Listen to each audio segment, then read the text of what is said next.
ایک गांव में एक चोर होता था जो लोगों की भैंसें चराता था। उस तरह भैंसें चुराते आहिस्ता आहिस्ता एक बड़ा डाकू बन गया। उसने बहुत से जराइम किए, लेकिन पुलिस से साजबाज करके बच जाता था। एक बार कत्ल के मुकदमे में गिरफ्तार हो गया और उसे मौत की सजा सुनाई गई। बहुत पैसा खर्च किया, लेकिन मौत की सजा बरकरार रही। आखिरी मुलाकात के लिए इसने अपनी माँ से कहा, ओ माँ, मानता हूं कि मैंने गुनाह किए हैं, मगर ये कत्ल मैंने नहीं किया।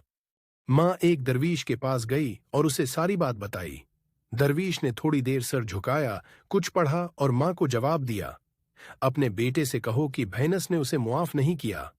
माँ बेटे के पास गई, दरवीश की बात बताई और पूछा कि ये भैनस का किस्सा क्या है। बेटा रोते हुए बोला, जब मैं भैंसें चुराता था, एक बार मैंने एक गांव से भैंस चराई और उसका बछड़ा भी साथ ले लिया। मालिक जाग गया और शोर मचाया तो गांव वाले मेरे पीछे लग गए। बछड़ा तेज न चल सका तो मैंने उसे गोली मार दी और भैंस को खींचकर भाग गया। भैंस ने एक बुलंद आवाज में आसमान की तरफ देखा और चीख मारी। मुझे लगता है कि भैंस की चीख आसमान तक पहुंच गई थी। उसी गुनाह में मुझे फांसी मिल रही है।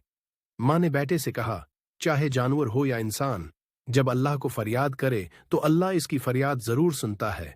इसीलिए कहते हैं कि अल्लाह के यहाँ देर है लेकिन अंधेर नहीं।